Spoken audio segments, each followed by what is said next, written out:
Would you like to change your life? Are you happy 100% with the way things have been going lately?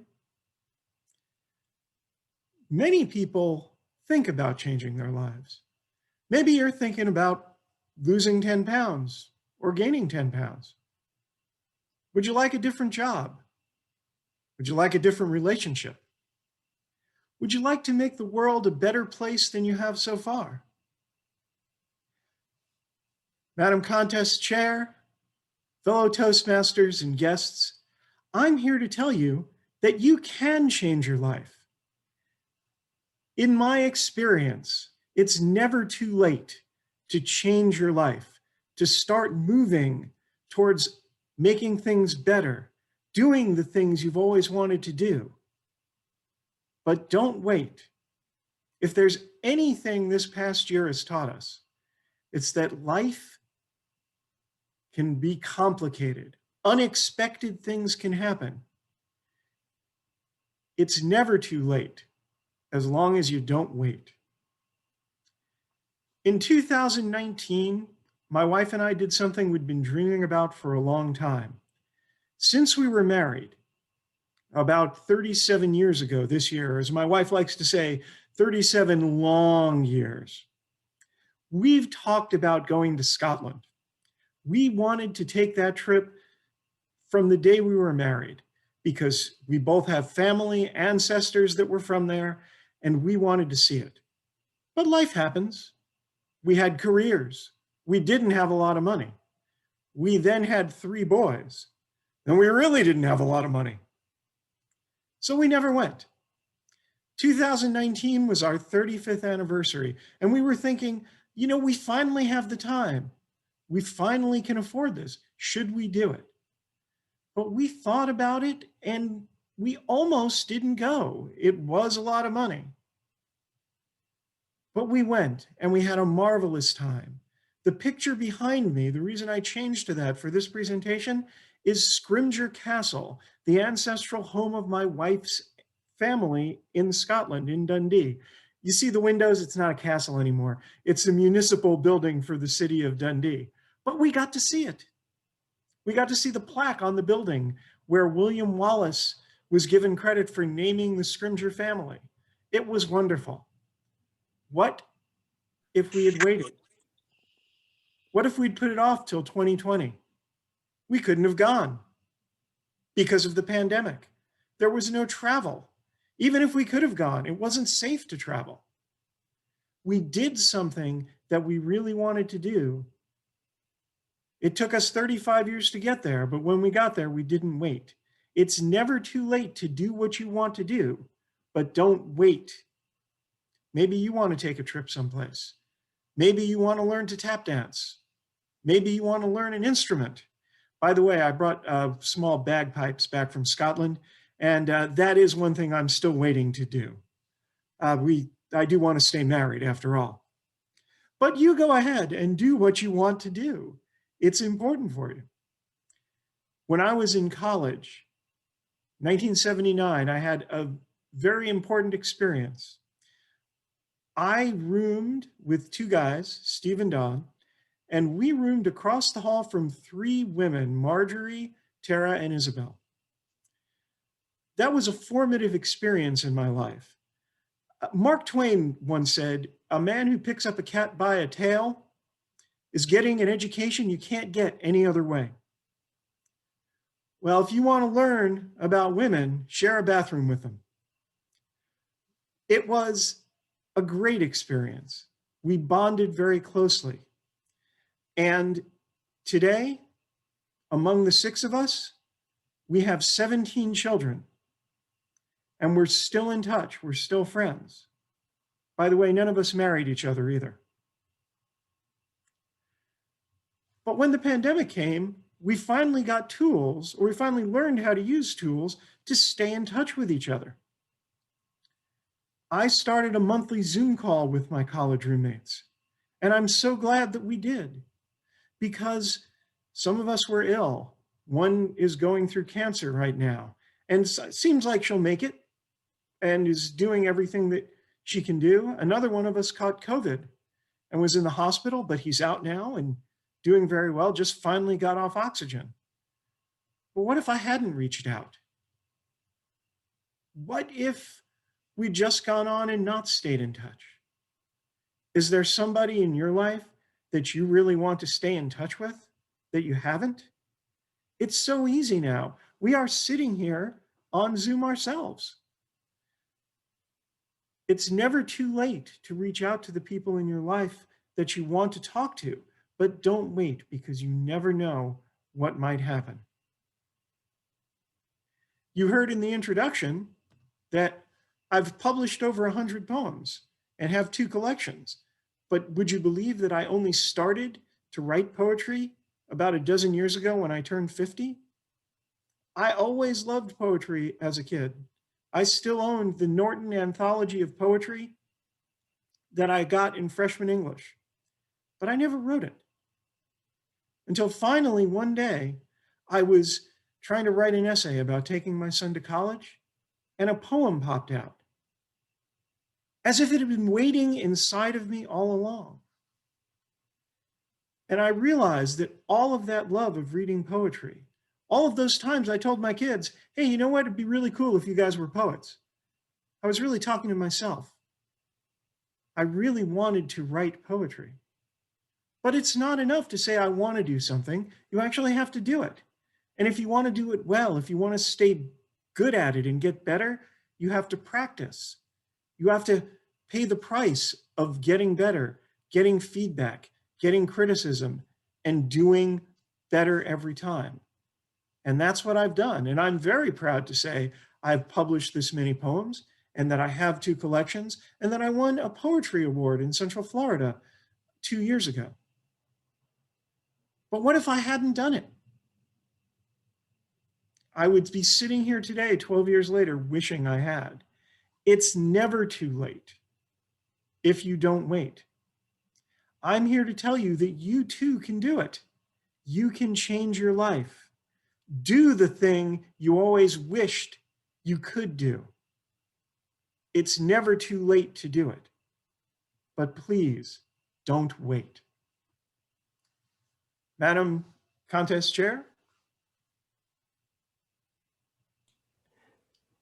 Thank you. Thank you. Thank you. Speaker number 1, are you ready, Oscar? Yes, I'm ready.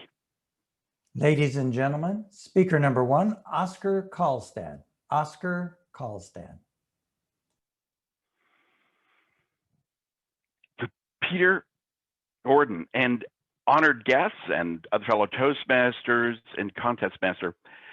Yeah, it was certainly a pleasure to listen to your message. It was very inspirational to me. It was spotted with humor. It inspired me to want to do something new, to step out of my box and have something great happen in my life. You took us down a path of an example that first by asking us a lot of questions, and you went through all these questions which had our mind going and thinking and looking for all those things that we would want to do. And so by that you expanded the audience into your world, and then you brought us to the story of you wanting to go to Scotland, which to me was something that gave me almost butterflies in my stomach, because you would have definitely missed out of that had you not jumped on the opportunity after sitting in the background for 37 years. So what I saw with this is that I saw a professorial type of personality in kind of a monotone voice taking us on this journey with this castle in the background, which was great. You were easy to listen to. We could follow the story. And so I did, and as far as what I heard, I heard this professorial voice. It was very calm. It was very easy to listen to. So for me, it kind of built with your story as I got more involved in how you had taken this opportunity and opened up your life, and then again putting some questions out there. But there was also humor in it, which I loved. You had little things like talking about bagpipes and that if you'd actually played them, you might have had affected your marriage. The bathroom with other women and what that meant. So that brought up a little bit of humor. What I see is that as an opportunity here, of course, you could do the speech standing. There was opportunities with bagpipes. You could have brought that in, maybe even played it for a moment, and we would have heard that shrill sound and we would have been turned off and we would understand a little better. You could show in that award that you had. Wow, look at this that I've got from all the poetry. And you could have, you know, of course, you know, acted the different characters, your wife, the people that you shared your room with, so they could have brought it just a little bit more alive. But all in all, I loved your speech, and it definitely left me with something very inspirational and something, and it had my mind look for things in my life that I could do, where I could grow, where I could learn, and so for me that was a gift. So I congratulate you on giving me that gift and giving me something for my future, Mr. Contest Master.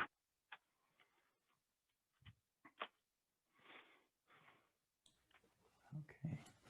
All right, Mr. Timer, would you please give us 1 minute of silence on the clock, or give me a red light at 1 minute?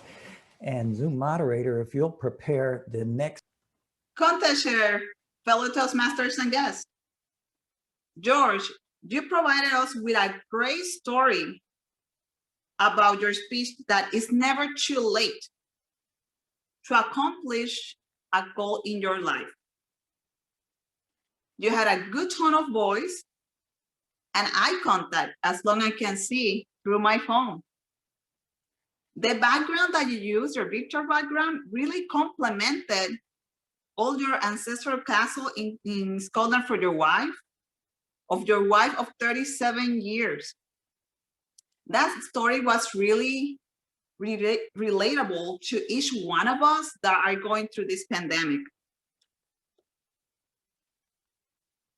I saw in your story that you tied your beginning, that it was really the introduction about your background, writing poems and books.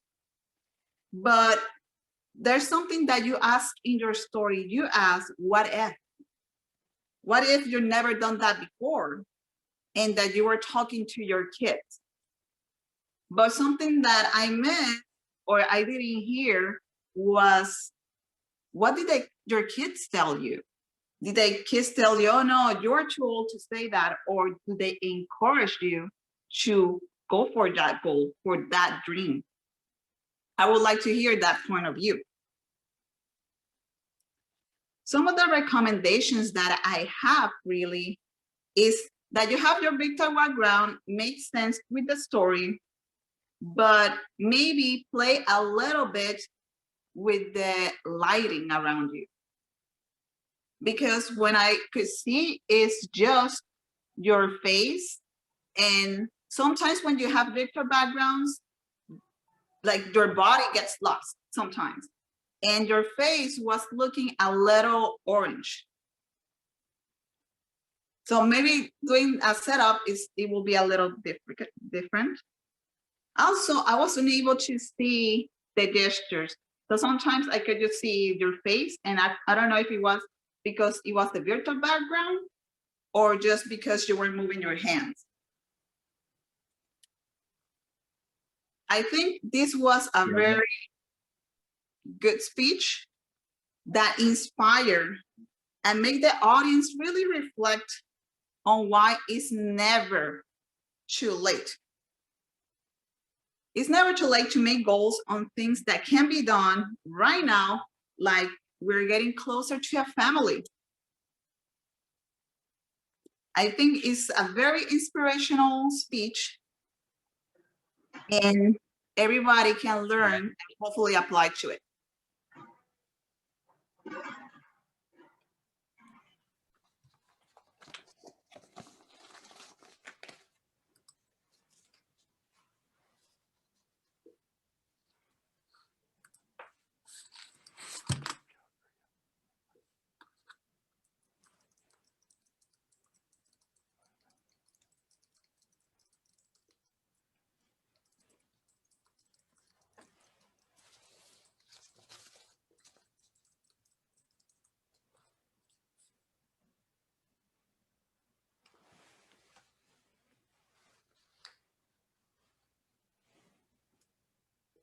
Thank you.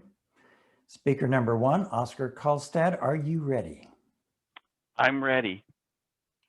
Ladies and gentlemen, speaker number 1, Oscar Kaalstad, cool to fool? Cool to fool, Oscar Kaalstad. Ladies and gentlemen, fellow Toastmasters, and honored guests, have you ever wanted to be something that you're not? Well, there I was years ago in the US Army in Germany. And I'm kind of a nerd, but I wanted to be cool. And that opportunity came. One of my buddies, I was standing there right on base in my little uniform, and he came whizzing by and did a kind of a spiral right in front of me on a motorcycle. Wow, that was amazing. He pulled up to me. Hey, how you doing? Like the fonts. He was like the font. I thought, wow, I could be that. I said, that's really a neat motorcycle. Like, yeah, this is a Yamaha 250. This is an on-off-road bike. That's something great. I'd like to be cool like that. He said, you want to buy it? I'll sell it to you. I said, but I don't even have a license. Oh, no problem, he told me. Just go down to Joe. Remember him? He was in our unit. He's over at the licensing office. He'll hook you up. He'll get you all the right paperwork, fix you right up. You just take it down to the German licensing office downtown, and you can get yourself a German motorcycle license. I said, I'll do that. I said, I'll meet you back here tomorrow. Well, that gave me an opportunity to start my cool. I thought, oh, if you want to be cool, you have to have the leather jacket. Hey, like the Fonz, yeah. I gotta have the leather jacket. Oh, and you have to have the shades. Hey, man, hey, I'm cool. So there I am, the nerd wanting to be cool. Well, he pulled up, he met me right there, and I was right on base, came up, I gave him the money, and he said, it's easy, there's nothing to it. Nothing to riding a motorcycle. Just, yeah, no big deal. You got the clutch over here, you got the brake over there, and then you just pull the clutch in, shift, and just release it. No big deal. Oh, that sounds easy. No problem. I could do that. Hey, I think the ladies are going to look at me. Hey, yes, hey. I'm like the Fonz now. I got it. Okay, grab those handlebars. I'm ready. Lift my leg up. Oh, my pants ripped right there in the middle. Oh my God, I stepped on. No problem. I don't think anybody saw that. No, I'm good to go. Good to go. He said, okay, just grab the clutch. Okay, you got it. He showed me, hit that little lever, put it in gear. There we go. I'm ready. No problem. I'm cool. I'm sure the ladies are looking at me now. I released that clutch, maybe a little too fast. Oh boy. Wow. I think I have to work on that one, but no big deal. I don't think anybody saw that. No. Got that bike back positioned in order. Okay. Lift my leg up. Oh, nobody looking. Ooh. A rip, a little bit more of a rip, but okay, sitting on there. Nobody saw it. Oh, here I go. This time I released it a little slower. There I go. I move it. I'm kind of wobbling, heading out. Go past the guard gate. Oh, I got this. I got this. I'm cool. Oh, born to be wild. Yes, I got it. Born to be wild. Oh, I'm looking good. Oh, wow. Then all of a sudden, woo, woo, woo, woo, woo. Oh no, the police eye. Oh no. Oh, I have to get off the road. Oh, wow. Here we go. Oh, got that rip. I got to be careful. There we go. Off of that. Oh, look. It's a woman. Pulitsai. She probably just wanted me. She's not think I'm so cool. I got to look sharp. Here she comes. Hello, young man. Look like you don't know what you're doing on that motorbike. Have you ever driven one of these before? I'm like, oh, yes, ma'am. I just bought it. It's very different from anything I've driven. Looks like you about ride as well as you saw. What's that there? You better cover your pants a little bit, young man. It doesn't look that good. Oh, yes, yeah. Oh, she probably wants me now. I'm the Fonz. I'm good, cool. Oh, your papers, please. Your papers. Oh, yes, ma'am. Here you go. Boy, she's a little harsh, but oh, look at that. She looks it over. Listen, everything looks good, young man. I don't know. That's strange. But you be careful and you look out for those pants. I don't think that's right to wear pants like that. No. Oh, yes, ma'am. Okay, thank you very much. Okay. Oh, here I go again. I'm ready. I know I can be cool. Yes, but I'm the Fonz. I'm cool. Yeah, let me get on. Ooh, yeah, there we go. Oh, watch that rip. I don't think anybody sees it. Here we go. I'm off. Oh, wow. On to be wild. Yeah, I got this. Oh, on. Woo! This is cherry. It's cold. There's a little bit of a draft. Woo! Woo! My hands are freezing. I think I'm heading back to base.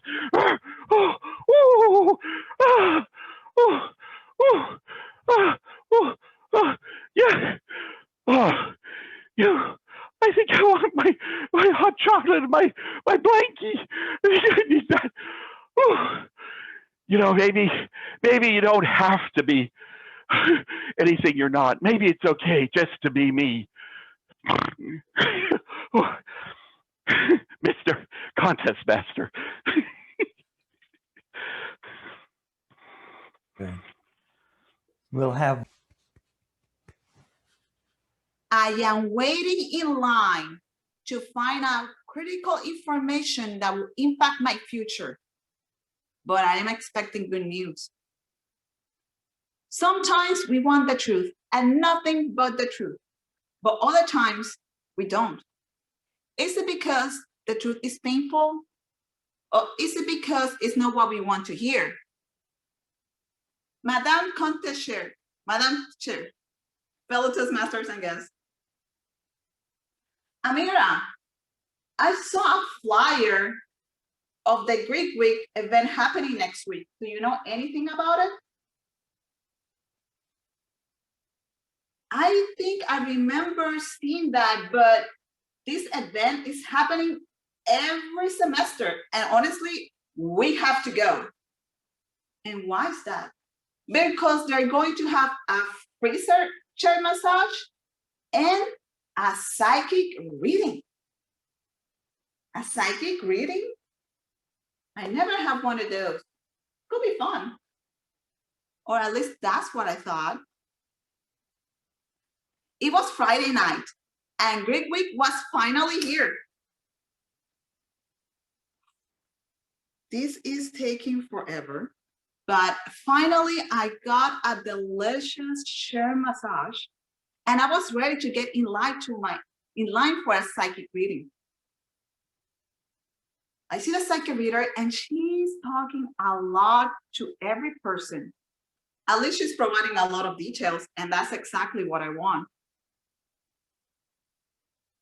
An hour later, I see my roommate Elvira and she just finished her psychic reader. Finally, it's my turn. I see this psychic reader. She has a very colorful attire that really complements all the artifacts that she has on the table. Oh, hello, please come here. I want you to shuffle the cards because these cards are really going to tell me all the answers to your question. Do you have any questions? Of course I have questions, especially after waiting more than an hour for this. This is my card. Ooh, I see your card. Let me ask you some questions. Do you have a boyfriend? How long you had this boyfriend? And do you want to know the truth? I had my boyfriend for around 4 months. And yeah, of course, I want to know the truth. Oh, really? Let me see that card again. It's very confusing. The cards are not giving me the answers that I'm looking for. So let me try something else. Let me try my crystal ball. As you can see, I see my bubbles, my indentations in here, but still it's cloudy. It's very confusing. Let me try something else. Let me try your palm. Oh, I can see it here. So you can see, this is the shoreline. And I can see here your very long line. Oh, I see an instruction. Something is on the way. You can see it right here. This looks like the splinter I took out last week, and my hand is still healing. Oh, I see. Yes, of course. I'm so sorry to tell you, but I cannot see your future. Everything is very confusing right now. I should know better. Getting my future from a psychic. I knew something was gonna go wrong. Amira, please come here and tell me what the psychic told you. I want to know everything. Oh, she was so accurate. I couldn't believe it. She told me everything that happened in my past and what possibly can happen in my future. What did yours tell you? She told me that she was confused. And what does that mean? I don't know. But now I am confused too. After waiting more than an hour, I still didn't have any answers for my future. The more that I think about that moment in my life, the more I agree with that psychic reading. She was correct. When she provided some information about my boyfriend back then, he was also confused. At that moment in my life, I just wanted to have some reassurance. I just wanted to know that everything will be all right. And that every decision I was taking were the correct ones. I am convinced that most of the people want to know the truth, but not all of them, at least not all the time. I understand now that a psychic reader is not going to help me with my future. What is going to help me really is to trust myself. Really, trusting myself and decisions that I take in my life is the only way that I can actually create my future. The next time somebody asks me, do you want to know the truth? Yes, I know exactly what to say. Yes, I want to know the truth and nothing but the truth. Contest Chair. Thank you, Mr. Contest Chair. Welcome, everybody, to this week's meeting of Toastmasters Anonymous, where we try and help Toastmasters recover. And I see we have a guest today. Would you like to come up and introduce yourself?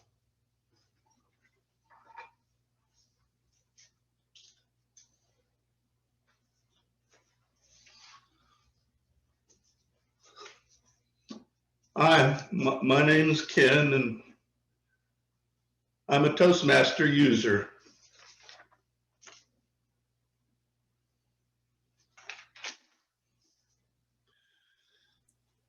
My last meeting was a month ago, and my last speech a couple of weeks ago. And I've been a user now for about 2 years. It all started, I guess, when I retired and didn't know what to do with myself. You know, the daily pressures in retirement of not having a schedule, no boss to listen to, no forms to fill out. I mean, it was just getting to me. I didn't think I could make it on the outside. I decided I had to find something to do during retirement. So I asked some friends how they were handling retirement. And I got some ideas, and well, some of them I just wasn't going to do that. And then a friend of mine mentioned Toastmasters. And I thought, well, you know, maybe that's something I could try. So I got on the computer that evening and I switched over to incognito search. You know, I just didn't want anybody to know that I was checking on this. And sure enough, I found a Toastmaster group of users Friday morning at 7:30, and I thought, that's perfect. None of my friends will be up at 7:30 in the morning. I can get in and out. Nobody will ever know that I attended a Toastmaster meeting. So I decided to go that next Friday, and I did. And you know what? I went in, and they all looked like normal people. I mean, they had normal jobs, and I even saw some community members. So I thought, well, maybe this is okay. Maybe this is safe. So I sat in back of the room and watched the proceedings, that first meeting. Everybody seemed so happy, you know, and they were just enjoying themselves. And it kind of felt good. So I sat in the back of the room, and before long, the part of the meeting was table topic. And the table topic master, about midway through, he stops and he points at me and he said, "Ken, do you want to try?" Well, right then I knew I was either going to be a user or I'd have to walk out. So I did. I tried.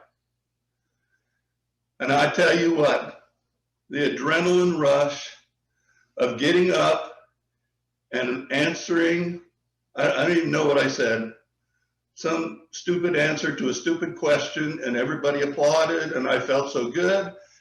I thought, well, yeah, this is, I'm going to come back. This is great. And I did. And I came back week after week and got deeper and deeper into Toastmasters.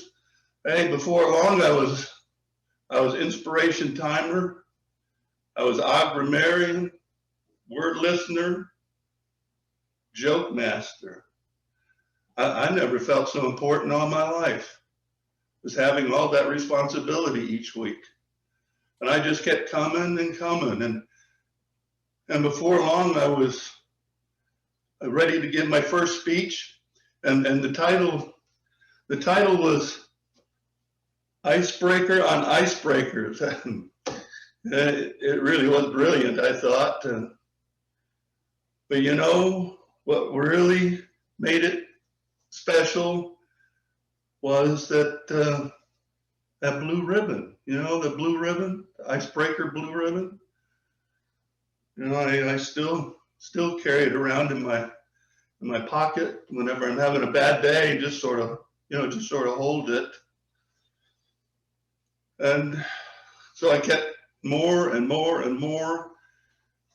You know, before long I was giving speeches, and I became competent communicator and competent leader. And hey, listen, I've never been called competent at anything in my life. You can ask my ex-wife that, she'll tell you. And so I just kept them deeper and deeper. And well, my family started noticing some changes in me. You know, when they come over for dinner, before they left, I'd hand them a little slip of paper with all the ahs and ums and broken sentences. I was hearing them everywhere. My friends quit calling. The family wouldn't come back anymore. I guess the last straw is when my pastor asked me not to come back to church anymore. After the third time of reminding him how important pregnant pauses are if he wants to make an important point. So that's why I'm here. I want to thank you for letting me come. But have you all considered giving out ribbons for best confession? Mr. Contest Master, back to you. Thank you. Sometimes we don't learn the value of a moment until it becomes a memory. That was a quote by Dr. Seuss. I thought about that, and I don't think I really learned what it really meant until early in 2017. It was one sunny day in 2017, relaxing in the pool on a Saturday with my sister and my daughter, when all of a sudden, the French doors on my house flew open and my son came running out, screaming, "Get out of the pool now!" And I'm looking at him going, "What's wrong with you?" I just froze. He goes, "Grandma is in an ambulance, get out." We scattered like ants, all wet. I don't even know what I threw on, got in the car, flew to the hospital. This little trip to the hospital, this little 7-minute trip, felt like it was 2 hours. We hit every red light. When we got there, we got this cold ER, sterile place, and a man standing there saying, "Only one of you can go in." So they decided between all of us that I was going in.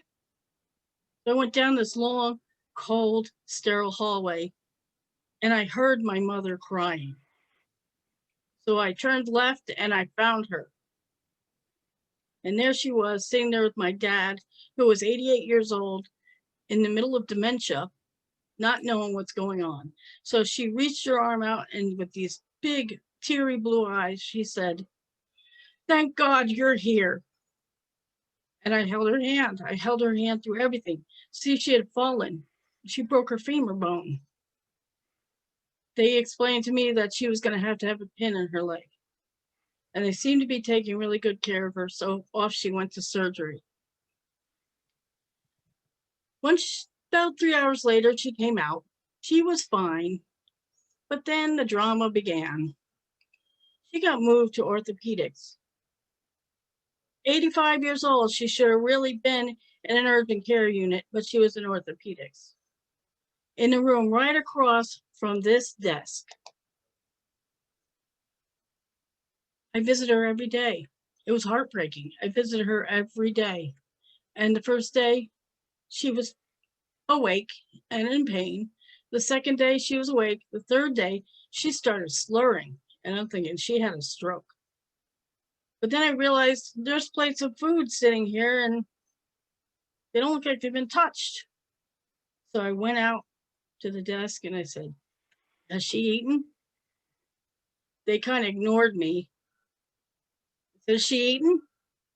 They said, "Nope, she doesn't want to." Kind of like turned around and I saw this note on the door that said, "No food, no drink." So that was really confusing to me because there's food sitting in her room and another guy is now delivering food. So I told my sister, I'm going for a walk. But I was really going to investigate. So I walked down the hallway and I saw another sign that said "No food, no drink." And I looked in the room and there was a little old lady and food sitting out of reach. I walked farther and there was a little old man with food sitting out of reach and a sign on his door. I got so mad. I never felt an anger like that in my life. It started to well up the farther I walked down the hallway. I started shaking. My head was spinning. I had no control. So I flipped around and it was like a switch flipped in me. I went up to that desk and I went to that nurse who told me she didn't want to eat. And I said, what are these signs? And she flipped her glasses off like this. And she got in really close and she said, you know where she's going. That was like the shock that's in my system that I didn't need. I said back to her, you don't tell me when my mother's dying. You are not God. And she said, you know where she's going. And I said, oh, now I'm shaking and my sister's crying in the room across. I pulled up a chair and I sat down right across from her. And every 10 minutes I said, I want a new room. She's like, you're not getting one. I said, I want a new room in urgent care. I sat there till 1:30 in the morning with my mother's hours counting down the further she slipped away. We wheeled her down that hallway, got into urgent care, and this angel of a male nurse looked at me and said, we're feeding her.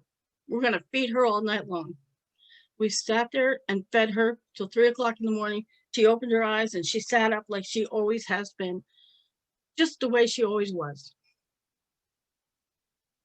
I ask you, what if this was during COVID? What if this was a person who was being taken care of by somebody out of our control and we can't see what they're doing because we can't visit them? What if they had to die alone after they raised their entire family and couldn't say goodbye? That would have killed me. And if it was me or you, we wouldn't want to die the same way either. So I urge you, take care of your friends, take care of your family, and watch over them whatever way you have to do it. Make sure they're taken care of and make sure you value them before they become a memory. Contest master. Good afternoon. Good afternoon, fellow Toastmasters and guests. My daughters record just about every single thing I do, funny or otherwise. And do you know when they want to share those memories? Usually they play the videos at dinner time. Let me provide you with a little background. About 10 or 11 years ago, my daughter's father and I made a very responsible decision to separate. After a decade of trying to work it out, we knew that the writing was on the wall and it was time to separate. We had some things that we needed to take care of. While we were separating, we had 2 daughters that still needed their parents, and we were very clear, and we used this phrase, we were very clear that neither one of us wanted to be part-time parents. We also did not want to work out schedules and meeting times. We knew how to say all this to each other. We just didn't know how to go about it because it was new. So we had to work out a separation schedule, a physical separation schedule, and a living arrangement. But at the same time, we worked out vacations, the 4 of us, or just 3 or 2, day trips. School-related activities were always non-negotiable. And there was really nothing to discuss. We were always very clear. And we were always very open to just impromptu activities or day-to-day things that came up. One thing we did not plan that just happened organically were family meals, specifically at the beginning, family dinners. It all started with a simple text. Hey, are you almost home? Do you mind picking up something? Hey, I ordered something. Do you mind picking it up? Or I'm making such and such for dinner. Would you like to join? And these family dinners became a constant, at least 3 to 4 times a week, depending on our schedules and what we had going on. No specific time, 5, 6, 7 o'clock.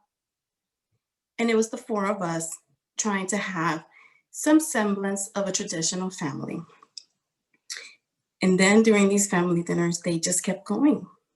And how did I know they were very important to my kids? Because they would ask, hey, what time we're having dinner? We, meaning the 4 of us. or one of them would say, hey, I have something to tell you, but I'm going to wait for dinner. And believe me, I love some teenage high school drama. So I would wait for my daughters to share that with me. During this time, we would talk, we would laugh, we would talk about our week, what happened, what's going to happen, what are we looking forward to. And then we share videos, mostly of me doing something silly, because I really have no filter in life with whatever I say or sometimes what I do. And then they just kept growing, talking about the vacations we just took and what happened. And believe me, we would repeat everything over and over and over again because they were our memories. One, for example, that we share quite often, we took a trip to Tennessee a couple of years ago for Christmas. It was the period between Christmas and New Year's Eve. And on our way back, on our drive back, we stopped in Chattanooga. Why? I think it was the only Dunkin' Donuts that showed up on the map. So we went to a Dunkin' Donuts in Chattanooga. Well, it was a Dunkin' Donuts attached to a gas station, but it was the gas station who sold Dunkin' Donuts. And we all took a donut, we put it in our mouth, and it tasted and smelled like gas. And believe me, we are not people who throw away donuts. Those donuts stayed intact in that box all the way through. And this is something that we share on a daily, because we just we cannot forget the fact that we did not eat these donuts. We also talk about anytime we've been on road trips, anytime we've been on a flight, anything that's happened to us, anything funny, but these are our family dinners. And what I'm excited about and happy about is that this has been going on for the 10 years. And they've turned into breakfast, and then they turn into lunches, especially with our lockdown that started in March. Of course, we ate 3 times a day. Thank God we were able to. And we have memories from that. We just couldn't help to think that happening. And most of the time it's the same conversations, but it's our conversations. It's our little non-traditional family trying to do traditional things to build memories, to stay together, and to make sure that as we move on in whatever directions, because now my kids are 19 and 16, that they create or have a wish, a desire to create some type of memories when they move on with their own families. So this is my family. These are our family meals. These are our memories. We share them regularly. And I'm just so happy that while we had to plan a lot of other things 10 years ago, the hard things you don't want to plan in life, we didn't have to plan family meals. They just happen. And I'm happy for that. Thank you. Back to you, Co-Chair. Thank you. Beep. The sound of a car horn. That sound could be compared with the annoying sounds of my clock alarm. It wakes me up and takes me an hour just to snooze constantly because it's taking me away from my sweet dreams to the pandemic reality. Beep is the sound of a fire alarm that is letting me know that there is danger or that detected smoke. That sound can save our lives and alert us there is danger. When we hear an alarm in our lives, are we really listening or just snoozing? Contest share, fellow Toastmasters and guests. I started working in a new company and my partner in crime was Ted. Ted was older, my parents' age. He was skinny, a veteran, and close to my height. We talked about what is the ideal weight for a person of our height, due that I thought that he was too skinny or not eating properly. Ted was blunt and funny, but always getting along with coworkers. But Ted also had a big defect. And as a good coworker, I was going to help him, either he wanted it or not. Ted's biggest issue was that he used cuss words at work.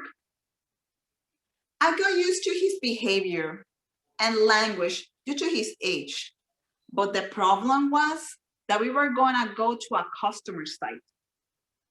I wanted to help Ted before our trip, and to be able to do that, I developed a method to make him aware or make him stop using cuss words. I started to beep him all the time.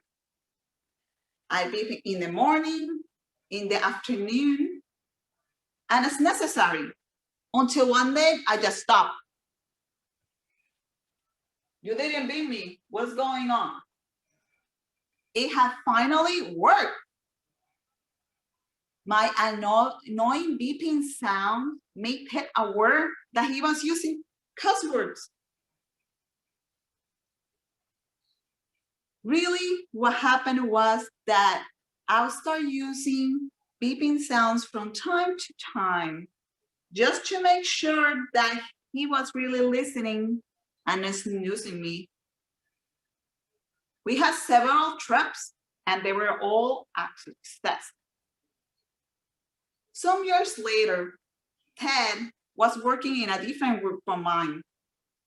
I knew his boss and he asked me if I had seen him recently. I haven't, but I gave him a call and I left him a voicemail. Sometimes Ted would not show up to work or he will be late, but he will always return my voicemail. That day, he didn't. Due to his concerns by the supervisor, on Friday, he scheduled a wellness check. Not sure if everybody's aware what that is, but usually the firefighters or the police show up into your house just to make sure everything is all right. On that day, they discovered Ted in his house. He had passed away, and they discovered that they passed away on a Tuesday, the reason why he never received my voicemail. The autopsy report revealed that he died from malnutrition and alcoholism.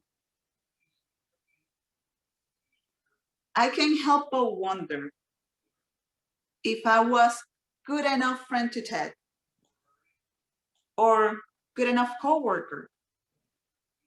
I want to believe that I was. If I could have done something different. But the truth is that you cannot help someone if they don't allow it. I would like to think that the last beep that Ted heard from heaven was my voicemail that I left him. Also now, every time I see my phone and has an alert notification, I think of Ted. That he's maybe smiling at me and letting me know, be alert. Something that last year teaches was to really communicate with people, especially with our loved ones, because you don't know when they could be gone. Sometimes we hear alarm in our lives, but we are the ones that decide how to respond to them. Hopefully, with this experience has teach me in the future to listen to the alarms in our lives and to not snooze at life. Contest share. Thank you. What gets your attention or fires your enthusiasm?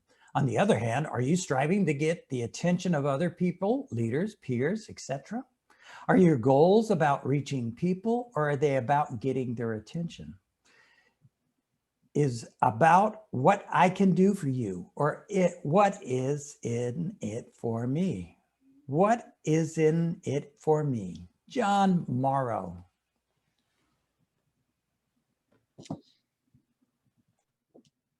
I want to begin by asking a question. You don't have to answer, but I want everybody to think about this for just a few moments. There are 40 of us here, so I want you to run this through your mind for a moment. Have you ever met somebody that no matter what the circumstances are, they seem to always think about how bad everything is? We know the type. They're dreary all the time. Years ago, we used to call them sad sacks. I don't know what you call them now, and I've heard the phrase Debbie Downers, but I think that's a disservice to Debbies, frankly. But they do tend to have a pessimistic attitude because in their life, they tend to be centristic, self-centered, self-absorbed. And pardon me for saying this, but God help you if you're narcissistic, because that's actually a mental illness, in my opinion. And of course, we can turn on the television sets, we can listen to the radios, we can watch all kinds of things, and we can see people who are like this. But you don't even have to see that on TV. I have a relative that every time I call her to say hi to her, I say, "How's your day been going?" And the relative will respond, "Okay, I guess." Well, consider this. What if you had a statement of purpose for your life? And that statement of purpose, even if it was not said, implied this to people who observe you as you live each and every single day. What's in it for me? What am I going to get out of it? It's all about getting to the top as much as I can. I'll climb over anybody that I can. I'll step on anybody that I can to get what I want because I deserve it.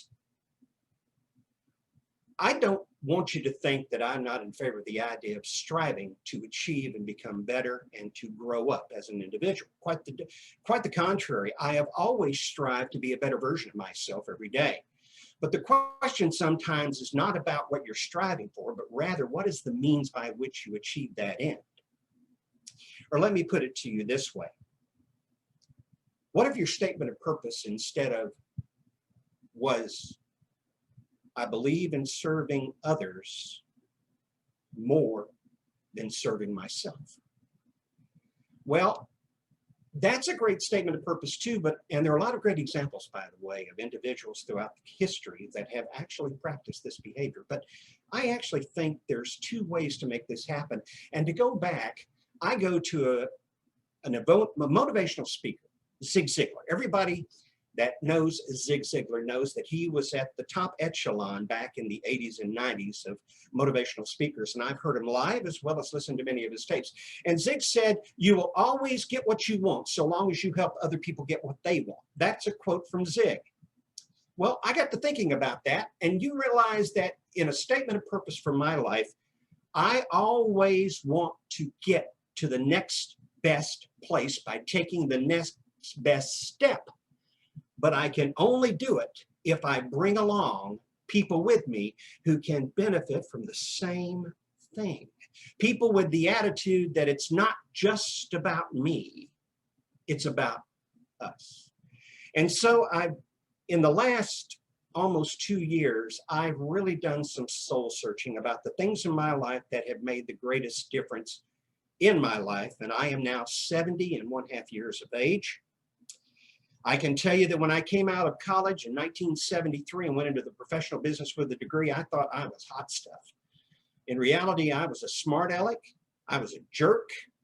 I married one of the most incredible women in the world who lived in Lakeland, Florida. I wound up settling in Lakeland, Florida, but between the time we got married in August of 73 and sometime along about the mid-1980s, I had my butt in more trouble than you could ever imagine. And why? Because I was selfish, because I was self-centered, because I had an ego that I felt needed to be stroked.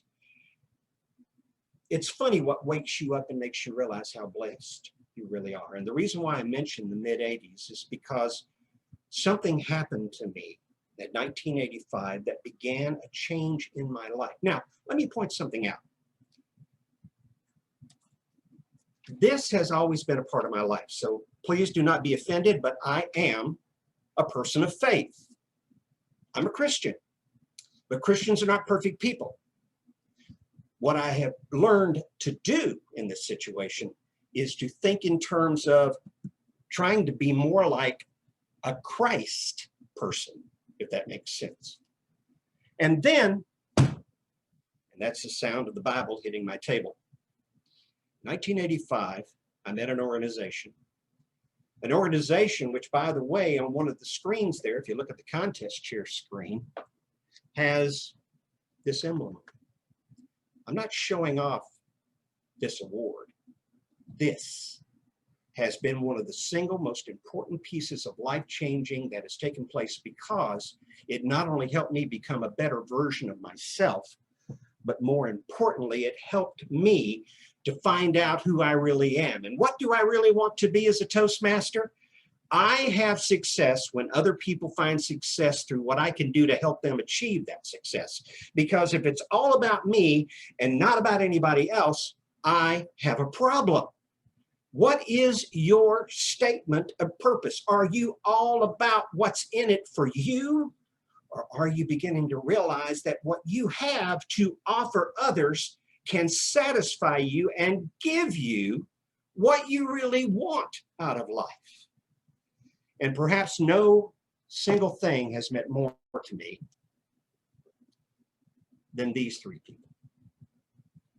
One of them left this earth on June the 2nd, 2019, after 46 years of marriage. But the lessons she taught me, and the lessons that she taught my son, and my son taking those lessons and even sowing his wild oats and doing dumb stuff. And I said, son, I've done the same dumb stuff myself. But at the end of the day, he came around full circle. He settled into a life, got a stable job, married the woman of his dreams, and now he's a father and I'm a granddaddy. Ladies and gentlemen, here's the truth. If you serve, if you give, and if you are unselfish, what's in it for you? The best life you could ever imagine. Just be unselfish. Contest Master, thank you. John, I've known you for many years in Toastmasters and heard you speak on many occasions. What I like about your speeches is it's not a speech, it's a story and a lesson to be told. What a great way to open up to this audience and asking them a question. Every individual I know that's ever been in sales have looked at the question, what's in it for me? I like the twist that you put in saying, what's in it for somebody else? I also like the fact that you gave us a call to action up front. Statement of purpose. How can we live our life in service to others? And in being in service to others, what it's going to gain for us, the WIFM for us. Your vocal variety is fabulous. What I've liked to have seen in this particular presentation is for you to practice a little bit more when it comes to props and Zoom.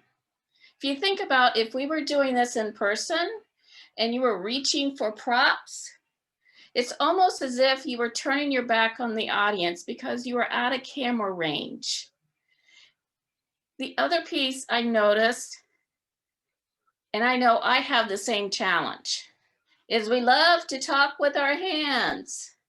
And sometimes on Zoom, those hands can be a bigger distraction than when in person. My suggestion then is find a way, since we only see you not quite from the waist up, even when standing, is maybe find a different way to use your hands with purpose. All in all, I really love the message. To summarize it up, you've got great vocal variety. I loved it when you put your face in the camera. It allowed us to see your facial expressions really, really well. My takeaways to summarize, practice a little bit more with the Zoom and your props, and a little bit less of your hand motion. Again, you always have a story to tell us and a lesson to be learned. I always enjoy listening to you, John, and I know I will listen even more. Fellow Toastmasters, Contest Master, and John, thank you for this opportunity. John Morrow, what a fantastic speech. I'm going to tell you the honest to God truth. When I saw you pop in this Zoom, I was terrified to be competing against you, and to give an evaluation for you drives me bonkers. You do so many things so well, and I learn from you every single time. Your hand gestures, they're always on point. You pause long enough in the right places for everything you say to sink in. You made sure that you came forward and you got right in the camera at just the right time, that you wanted to really drive your point home. A couple things that I would love to see a little bit different.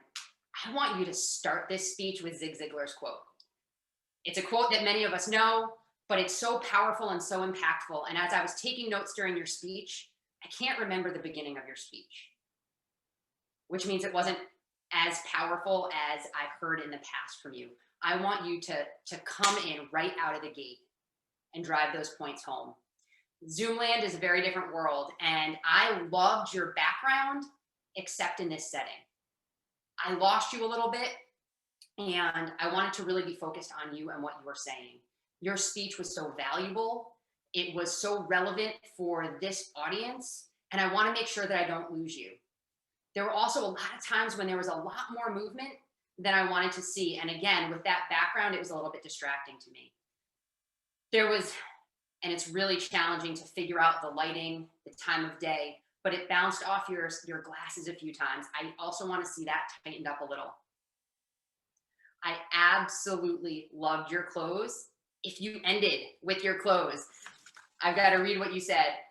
If you serve, give, and are unselfish, what's in it for you is the best life you can imagine.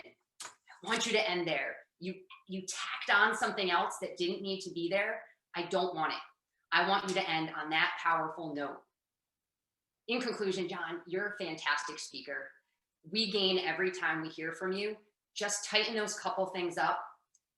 Again, that beginning, it wasn't as strong for me. Give me a couple checkpoints along the way. Some of those major pieces, those major milestones, and then hit me with that powerful close and just blow the audience's mind. Thank you so much for sharing that speech with us, for making us better, just being in the same Zoom room. Mr. Contest Chair. Thank you. Well, good evening, fellow Toastmasters, Contest Master, and Zoom Master. Now, Mr. Morrow, quite the excellent speech, as I did quite enjoy your theming, as I'm very much a person who believes in the better of the many than the few. Now, your tone was excellent, your hand gestures, your bringing of props, that was something I enjoyed a very heavy amount, as I struggle myself with hand gestures, if not under extreme stress situations. However, one thing that I would suggest improving upon is when you're thinking of what to say, instead of doing word vomit or looking up into the air, taking a pause, it's best to internalize, keep your eyes on the people, maybe not diverge from your topic, but rather think about it and then go. Not like looking up in the air, but rather straight at people. Though, compared to what I can do at this point, I would dare say you are a master of your craft. Certainly, you have had a prosperous time with Toastmasters, and I would certainly love to learn from you a bit more as time goes on. And honestly, I was quite impressed for being able to listen in for this long. Thank you very much. Thank you. Finding our purpose and how we achieve our goals is just as important as how we get there. Thank you, John, for delivering your speech today and telling us that what motivates us is just as important as our goals. And it is also important to not be selfish. John is excellent at utilizing his space.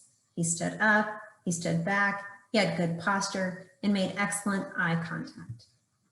The most impressive part of John's speech is his ability to engage the audience. His arm gestures command your attention. He speaks clearly and concisely. One thing that John did was he spoke quickly, and I'm guilty of this as well because I'm from the North, so I completely understood every word he said. However, I do suggest that John uses dramatic pauses when he is speaking. He talked about how he wanted to be a Toastmaster and how he was going to do all of these things as a Toastmaster. And I thought that would have been a really good opportunity to use that dramatic pause instead of just talking as quickly as he does. He has a lot on his mind. He has a lot to get out. John started talking about finding our purpose. So he started off with this really great introduction about how we can find our motivation and use this to find our purpose. And at the very end of his speech, his call to action to us was to be less selfish. So John has a great way of saying many main topics within his speech. And I suggest going forward to stick with one or two main topics so that we can really drill down and find out everything that's going on in John's mind, and he can really motivate us with those main topics. In summary, John knows how to command the stage. He excels at motivationally speaking. He is an inspirational speaker, and I know he speaks from the heart.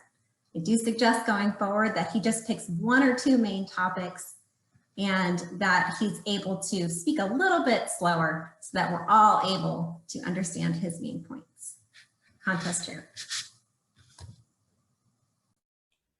Thank you. Breaking point. My breaking point, Brittany Kloss. 10 months. 10 months and 22 days, actually.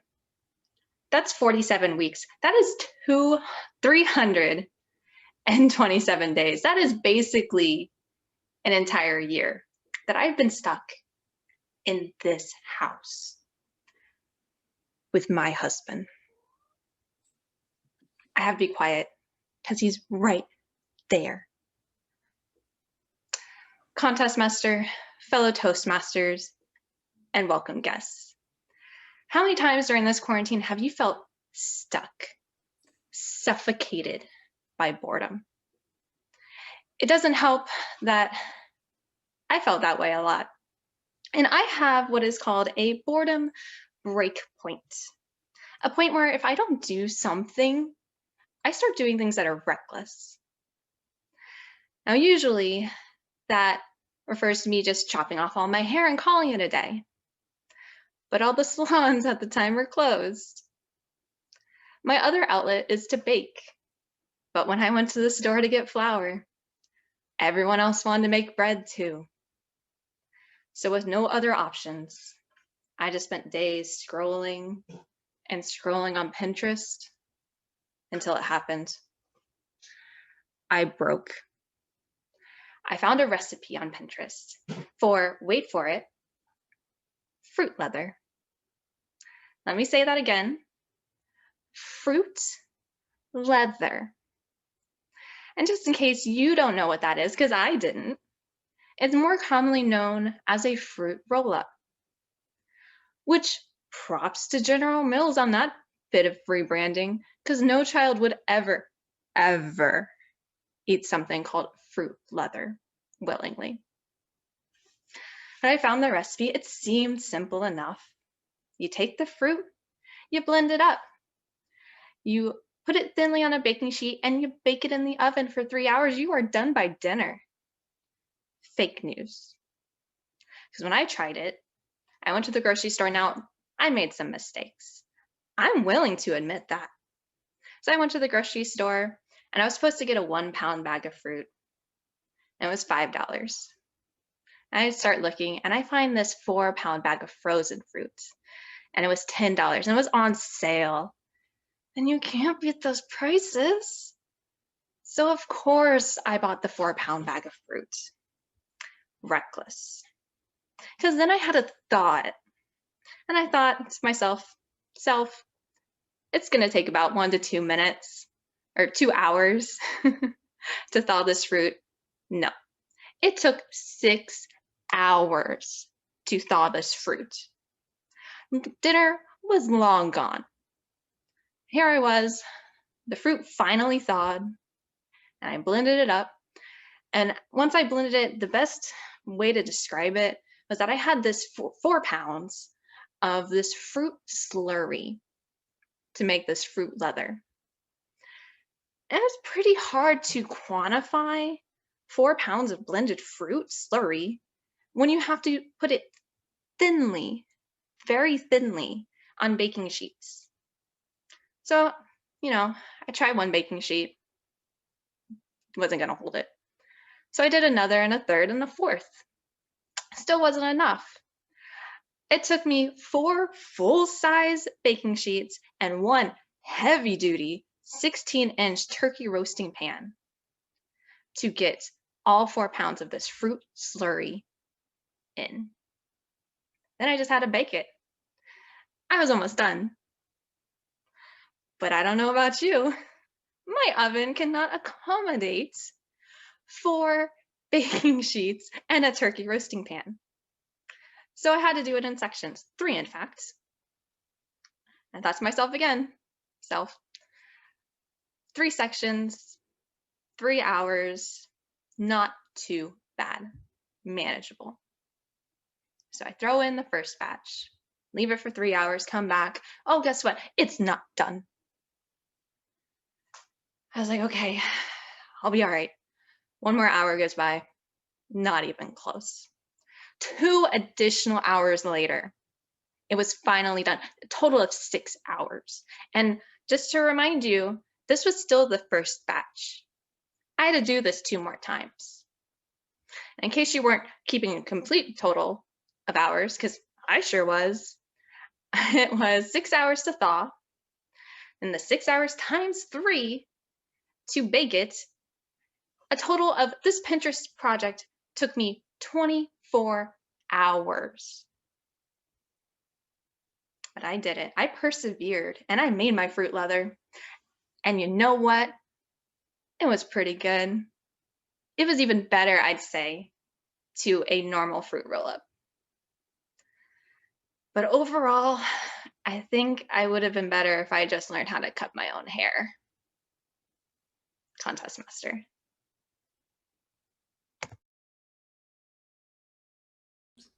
Thank you. When you were 10 years old, where did you live and what did you have for dinner? When I was 10, I was living on a cattle farm. We had cows, horses, dogs, cats, 2 ducks, a bunch of chickens, and 1 white turkey that I named Snowy. She wasn't a pet. She didn't want to be a pet. The week before Thanksgiving, I found out Snowy was going to be an honored guest at Thanksgiving dinner on a platter. I was stunned. I'm 10 years old. I know how the world works, and Thanksgiving turkeys are brown. Everybody knows that. You go to school, you draw around your fingers, you cut it out, and then what color do you paint it? You paint it brown. Well, Snowy didn't get a pardon. I came home Wednesday before Thanksgiving. Mom and Snowy were in the kitchen. Mom was at the sink. Snowy was in the sink without her head, without her feathers. And then Mom started taking the things that were inside the turkey and she was pulling them outside the turkey. I was mesmerized. Look at that. Mama, what's that? A heart. I have a heart. And what's that? Liver. People have livers. Mama, what's that? A gizzard. What's a gizzard? Mama was big on telling you to look things up, so I did. A gizzard is a specialized part of the bird's stomach. Birds may eat seeds and insects, and because they have no teeth, they just swallow them whole. Inside the lining of the gizzard, they are ground up. Those hard, hurtful bits are ground up for digestion. I learned 2 things that Thanksgiving. 1, we don't have gizzards. We have to find our own way in life to deal with the hard, hurtful bits. And 2, critters can be all different colors on the outside, and yet they are very much the same on the inside. Actually, having poultry for dinner was pretty much of a treat. Sometimes we had fish because my dad was a fisherman. And when times were lean, we'd have soup beans and cornbread, not because it was vegetarian, but because it was cheap. I just thought we were lucky because my mother's cornbread, fresh out of the oven,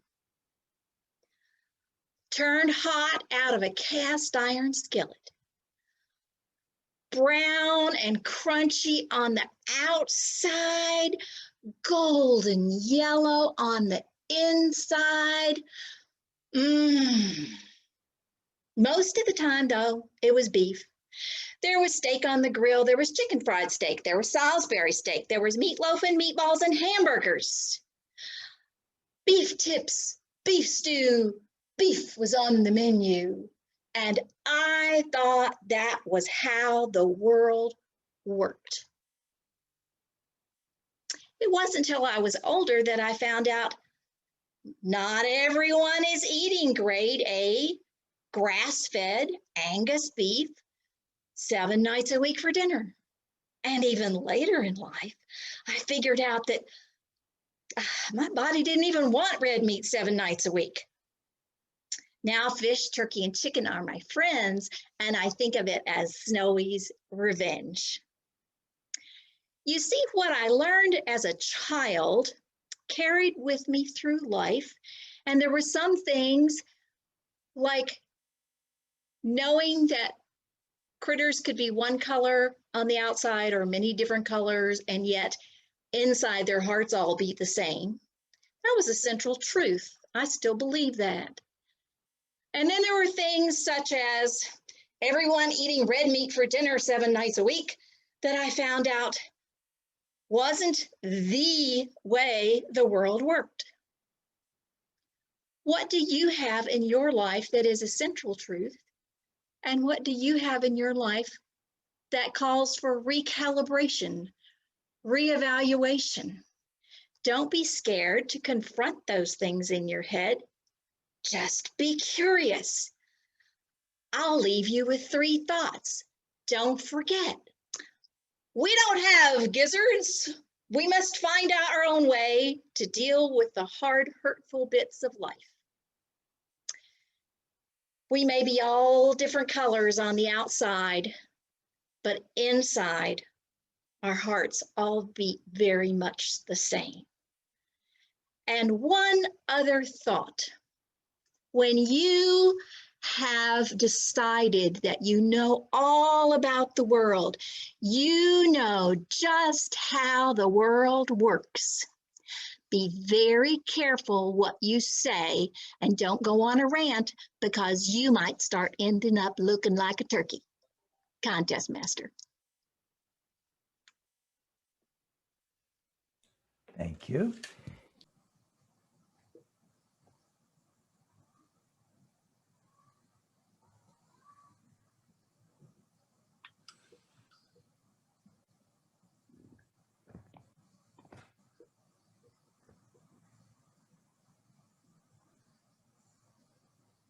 Thank you. Speaker number 1, Carissa, are you ready? I'm ready. Okay. Speaker number 1, Carissa Schrenker. Unachieving the achievable. Unachieving the achievable. Carissa Schrenker. It's a widely held belief that the events, emotions, and experiences that we remember from our childhood can shape who we are as adults, determining our likes, dislikes, fears, and behaviors. Contest master, fellow Toastmasters, and guests, try to give some thought to your earliest memories. What do you recall? What emotions come to mind? Happiness, guilt, sadness? I decided to take that road of self-discovery and think about one of my earliest memories as a child. When I think back, I recall the first time I felt dread. It was Easter Sunday, and my parents wanted to attend the sunrise service. In order for my family to make it on time meant that I would have to get up early, and I was not used to waking up before weekend cartoons, if you remember those. I had to be 3 or 4 years old, and I was rushing to find my Sunday dress and shoes with a sick feeling in my stomach that I was going to make everyone else late. My dress was stuffed underneath my bed, and my shoes had apparently grown their own feet and found a nice little spot to hide. I frantically looked for all the items I would need to get myself ready to go. That moment of dread set my imagination wild with possibilities. Maybe we would get chased by a monster if I wasn't fast enough, or even worse, lose a chance at dessert. Maybe if I was more punctual and organized, I could save my family from some undetermined consequence. When I look back, I am certain that was the day my worrying about things I couldn't control began.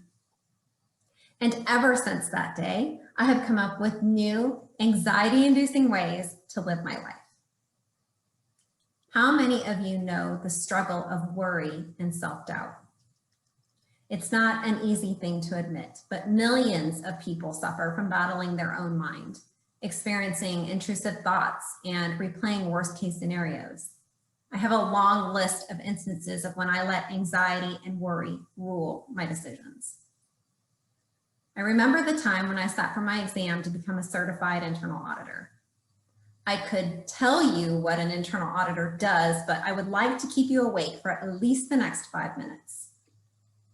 To become certified, I had to take 3 arduous exams on 3 different days, all roughly 2 to 3 hours long. I took this test 5 years ago, and I can still taste the anticipation and anxiousness that I felt each time I took a test. I remember having a dry mouth, butterflies, sweaty palms, and worst of all, when you're taking a test, a blank mind. Funny enough, all of these physical responses I had when taking my exam were the same exact responses I had when I spoke up in a meeting at work. In an instant, all of these thoughts would race through my head, that everyone in the room thought I was stupid or unqualified, and that my lack of proficiency would lead to me losing respect or my job. These thoughts entered my mind before I spoke, then all the physical responses would follow, and I ended up saying the least I could and spoke as fast as possible so that I could endure that moment. In every sense of the word, I was unachieving the achievable. Nobody was in my way. I was sabotaging my own success with my worry and dread. I had to break these bad habits if I wanted to succeed in my career and life, but I really didn't know where to start. I was lucky enough to meet a man that introduced me to Toastmasters. This man is CEO of my company, a published author 2 times over, and an excellent communicator and public speaker. He told me that he suffered from anxiety as well, and that Toastmasters helped him to get the butterflies to fly in formation. When he told me what Toastmasters was, I knew immediately that group is what I needed, but definitely not what I wanted. The thought of speaking in front of people on my days off from work, electively and of my own free will, was frankly not my idea of a good time, to say the least. I will never forget the first time I attended a Toastmasters meeting. I pulled into the parking lot, cried, and opened my car door, shut it, and I did that about 10 times. The physical responses took over immediately. The sweaty palms, the dry mouth, and blank mind. But as I continued to push myself to attend meetings, I noticed something promising. My anxiety would lessen with each speech, and after a year in Toastmasters, I feel more confident and see improvement in controlling my anxiety. I still have a tendency to worry and dread events where I feel out of control, and those traits will always be with me. But I am far from the little girl who felt dread on Easter Sunday. If I could go back to my 4-year-old self, instead of worrying about that monster chasing me, I would look that monster in the face and think about all the skills that Toastmasters taught me. I am no longer allowing my worry to cause me to unachieve goals that are achievable. Going forward, I refuse to let self-doubt and anxiety rule my decisions and control how I am going to live my life or where I want to focus my energy. If I notice that feeling of dread coming on, I take a deep breath, clear those bad thoughts, and look around to see the beauty of not giving thought to what might happen, but onto what I can achieve. Contest Master. Thank you. Your words have power. In fact, scripture tells us that your words have the power of life and death. Choose your words carefully and use their power. Mr. Contest Manager, fellow Toastmasters, and guests, what is your word for 2021?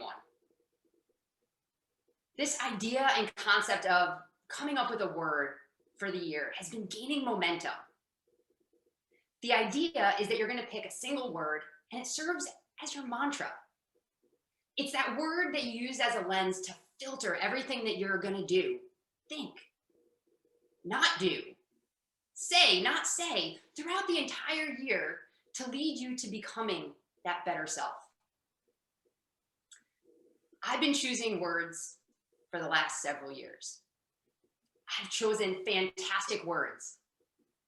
But unfortunately, I've gotten just about as far as all those people that get that gym membership in January. I last till about February and they're gone. This year is going to be different. This year has to be different. But if it's going to be different, I need to figure out why I keep failing.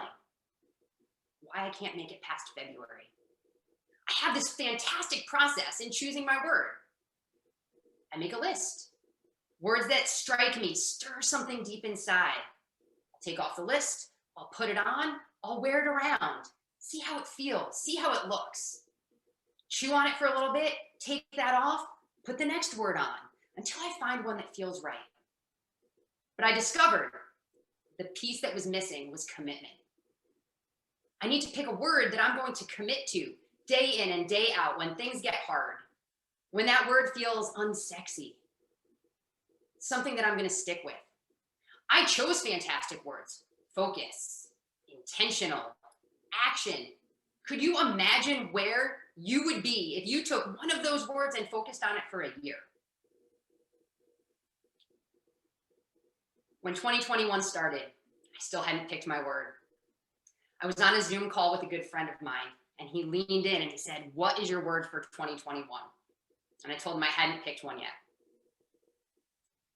He looked me right through that Zoom and said, without thinking, right now, what's your word? And without thinking, I said breakthrough. My word for 2021 is breakthrough. And the good friend that he has pushed and pressed and prodded and said, why is that your word? And I told him, it's because it was time. I need that breakthrough. There's so much deep inside. It's welling up. It needs to come out. The other reason it needs to be my word is as a goal setter, I begin the year setting goals, laying them out. And I looked back. And each year for the last 4 years, I wrote the same thing down. And can I tell you that today I am no closer to reaching those goals than I was the day I first wrote them down. And they were great goals. They weren't so far beyond what I was capable of, but they were far enough to be a stretch that were going to push me and make me grow into that best version of myself, which is what most of us are here for. So why wasn't that working? I had to dig. I had to dig deep, and it was going to hurt. And I dug. There were a few things standing in the way. I was not practicing what I teach, what I preach, and what I believe. When you're not happy with something, you need to do something different. You need to change your situation. And I was really good about that in the things that I enjoyed, but the tough stuff I kept putting off. I wasn't living congruently with the words I was using. Those words are powerful. When you align them together, magic happens. I also wasn't connected to the goals that I picked. I picked these fantastic goals that even if I achieved partway there, it would make my life and so many others better. But there was no connection, no tie-in. I wasn't bought into them. And then I didn't have a vision. There was no vision for where I wanted to be. So how could I set any goals? Now, I've given speeches about vision. I've done trainings about vision. Vision is something that is so important to me. And I had a phenomenal evaluator one day, and he broke down a speech that I did about vision. And he told me, you started here, and you gave us your vision, and you told us how you worked, and you fought, and you saw that vision too. And then you told us how you got broken along the way, and you lost that vision, and you taught of the importance of vision, and how you need that to be living this full life and feeling alive. And then you challenged us and you asked us if we saw it so clearly that it was as though we were there. And if we didn't see it, we needed to open our eyes. And then he told me, and then you finished the speech. And what you left out was where you were going and what you were going to be doing and how you were going to get there. And as a good Toastmaster, I said, my speech is only allowed to be 5 to 7 minutes. I ran out of time. But the truth was, I didn't have an ending to that speech. And he challenged me that day because he knew darn well I didn't have an ending. And he is pushing me to be a better version of myself. And he said, you need to see it. You need to open your eyes and see what it is that you're looking for and where you want to be so clearly that it's as though you're there. And he's right. And in 2021, I will finish that speech. I will finish that story for me because I need that breakthrough. 2021 is my year of breakthrough. What will it be for you? Remember, your words have the power of life and death. Choose a life-giving word and commit to living it out. Mr. Contest Chair. Thank you. Once upon a time, there was a tiny princess. She was only 3. A dragon cast an evil spell on the place where she lived. Her fairy godmother flew in because she was in such danger. She scooped her up in the dark of night in her little nightgown with her bare feet hanging out as they flew away to a safe cottage where big glass windows looked out onto green grass. Mr. Contest Master, members, and guests, when children must be removed from their own home because they are in danger. They don't feel rescued. They may feel kidnapped, traumatized, frightened, and our little princess was filled with anger. And for someone so small, she could throw the biggest tantrums. She would tell you what she would not do, and she'd tell you what you were going to do. Like the day they were in the kitchen. There she was with her special servant, a kind and gentle servant who cooked her meals, who washed her clothes, who took her to preschool. And she said, I will sit in my booster seat. Well, you're really bigger than the booster seat. You will put me in the booster seat and you will buckle me in because that is your job.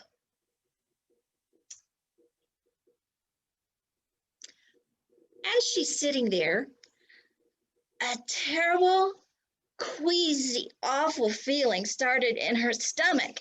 And so she says, get me down out of this chair right now. Gentle servant, making sandwiches for lunch and trying to teach her some manners, says, now even princesses don't give orders in the kitchen, so how can you ask nicely?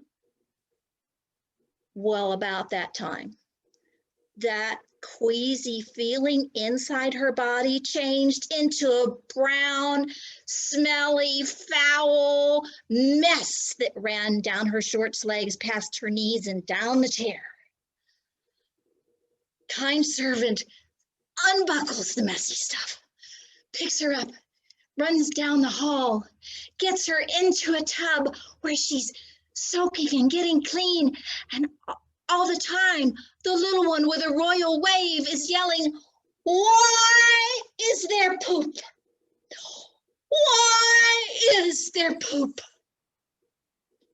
In the tub, almost clean, that queasy stomach, that feeling comes back, and she's scooped up and placed onto the royal porcelain throne just in time. From her seated position, she looks up and says, this is your fault. Be glamorous is not a hero. Heroes don't get the glamour. Well, our little princess started to grow, settle in, play games during the day. But at night, she had horrible nightmares, and she would cry because all she wanted was to be with her mommy and her daddy. So her fairy godmother flew and found the mommy. And when she found the mommy, she also found the dragon was still there. And the dragon's name was Violence. And the mommy, thinking the makeup hid the bruises on her face, said, oh, dragon? No, there's no dragon here. And the fairy godmother said, a baby can't live in a house with a dragon. And so she went flying out, and she flew far and wide, and she found the daddy. And the daddy said, yes, he loved the little princess, and he would make a home for her. Well, yes, soon, now's not a good time. I'm going to get a promotion at work, but, it's a little bit of a rough patch. The fairy godmother looked into his eyes, and she said, you have a dragon. I can see the slithering dragon of substance abuse.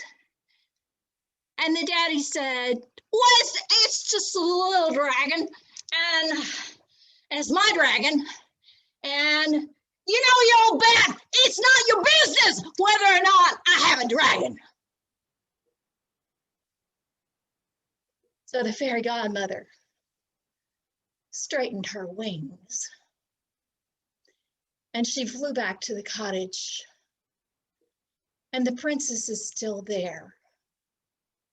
And she's grown. And she's learned manners. And sometimes at night, she still cries. When a story is about a princess or a prince, it's supposed to end. And they all lived, say it with me, happily ever after. But I don't know how this story ends. Every year there are hundreds of princes and princesses who have to be removed from their home because they're not safe. This story had two heroes, a guardian and a godmother, but there are so many dragons.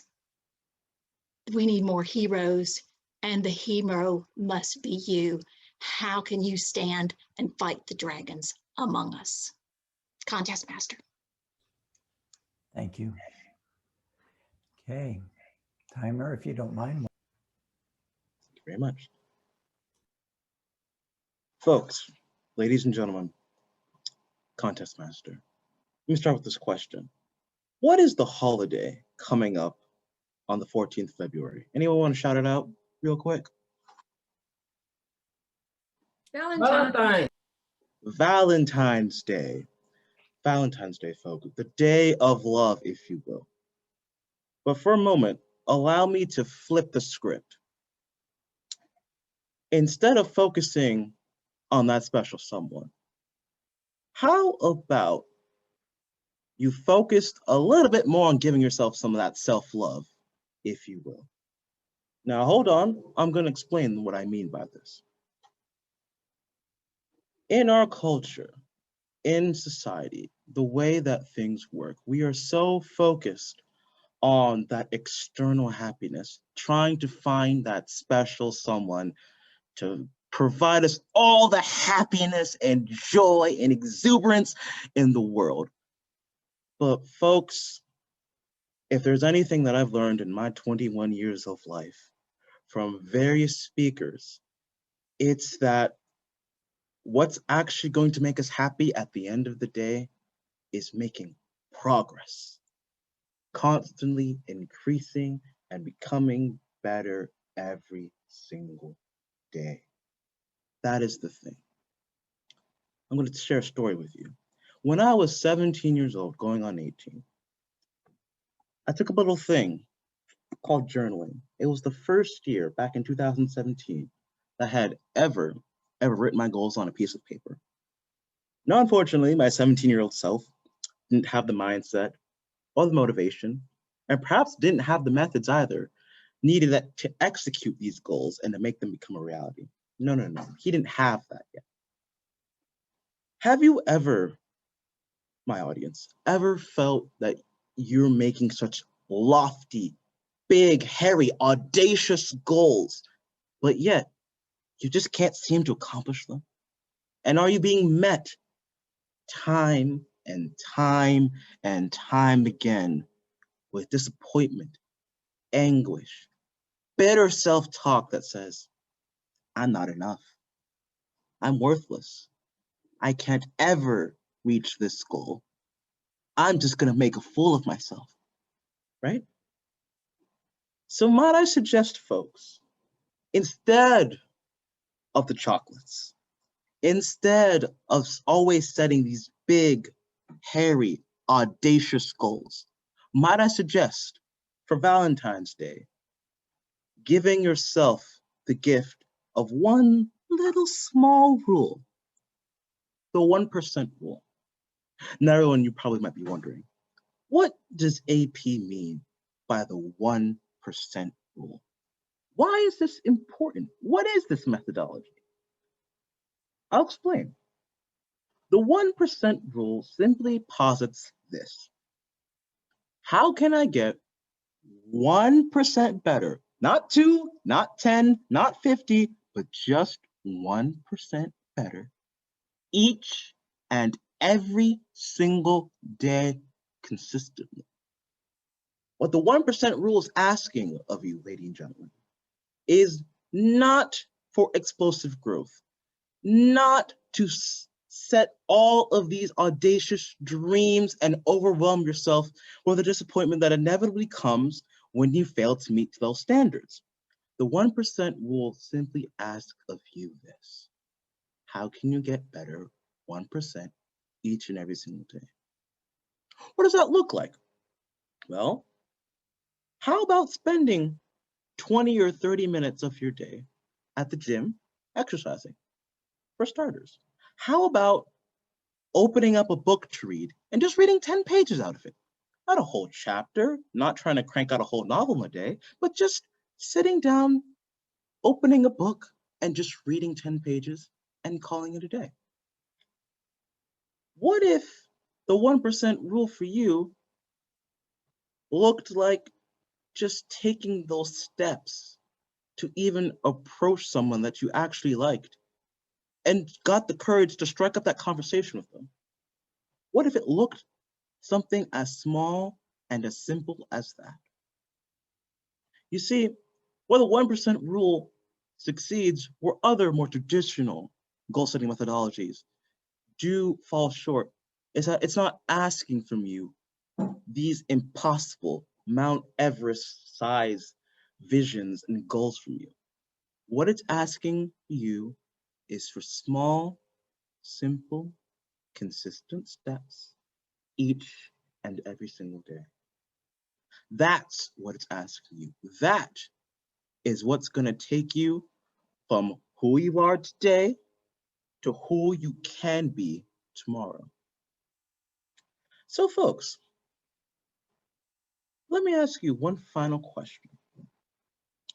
Instead of the chocolates and the roses for Valentine's Day, how are you going to start applying the 1% rule in your life? Today, not tomorrow, not next year, not the next 50 years, today. Contest Master.